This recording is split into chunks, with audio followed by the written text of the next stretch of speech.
just for a tune or a tin whistle or something, just to get a note. Hang on, give me a second. No rush, John. There's no. Just thinking. There's no rush, is there? No. It's great to have Andy with us, and I was thinking of Dan Berrigan saying during the Vietnam War movement, which Phil reckons was 60 million people at its height, the advice was to start small and get smaller, and we're right, of course. And and the other thing by Brecht, who said, "Those who struggle for a day are good, those who struggle for years are great, those who struggle forever are indispensable." And I think of Andy in that terms today as he comes from one demonstration to here to go and do media. And it's great to, I know he's connected with the Catholic workers in New York, Carmen and others around Guantanamo, so it's a real privilege to have you here. The problem with Guantanamo, obviously, is that here we are 12 years after this war began, and if we were looking at men who were legitimately captured in connection with a war, then these would be enemy prisoners of war, they would be protected by the Geneva Conventions, and we would be having, I think, fairly high-level lawyers involved in the process of asking the United States government how it could claim that the war was going to go on forever. There are arguments to be made that the war in Afghanistan was over in 2002 with the overthrow of the Taliban. There are certainly very strong arguments to be made that when President Karzai was inaugurated in 2004, then the conflict in connection with which these men were captured was over. But of course that's never applied, because the men in Guantanamo have never been regarded as people with rights. The Bush administration notoriously imprisoned these men without rights. They invented a category to describe them as enemy combatants and gave them no rights whatsoever. Now, as time went on, they were given certain rights by the United States Supreme Court, which said that they had habeas corpus rights in 2004. That allowed lawyers in to see them. Now that was an important event because it pierced the secrecy that had enabled the United States government to run effectively a torture prison until that point.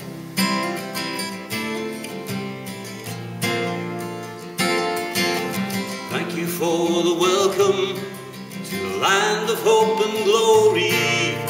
Thank you for the welcome to the land of the free, to this green and pleasant land, from Glasgow down to the Strand. This land was made for you, but not for me.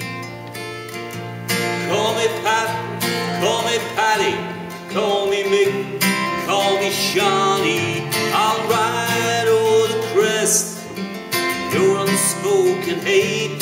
Call me tinker, call me traveller, call me blind, drunken rambler. I'll ride o'er the crest your unspoken hate. Yeah, it's important, I think, for us to exist in London in terms of being a hub for anti-war activity. Of course, we have 22 destitute refugees who stay in the hall behind us, many from Afghanistan, Iraq, and also combat veterans from Bosnia and African wars. So it could be a great place of mix between those people fleeing war and also being participants in war and anti-war resistance. The Afghan Mujahideen, who were pretty much came from across all the Afghan tribes, were trained and armed by the Pakistani ISI, that's their security services, with money provided by the CIA and also the Saudis. And that is very much common knowledge. It is also common knowledge that we went in 2001, 12, 13 years ago, however long it is, to overthrow the Taliban, who treated their people, in particular the women, like dirt. They banned women from working, getting an education, walking out in the streets. They banned everything on top of that Afghans enjoyed. They banned flying kites, they banned music, they banned dancing, they banned the colour red. They banned keeping a songbird in a cage. I mean, the longer they stayed in power, the madder and madder it got. And you got people being thrown into prison for trimming their beards and all this kind of ridiculous sort of stuff that was going on. And the West at the time really didn't give a shit. That's the truth of the matter. It was getting a little bit of coverage. The Guardian would, print all these stories about what was going on in Afghanistan to frighten their liberal readers. But, at the end of the day, the West couldn't care less. And more to the point, you know, if anyone shone too much of a light on it, it would have been very obvious, you know, that this is what we had left behind in Afghanistan. And at the time, the West was still far too busy patting itself on the back for a job well done on the Russians.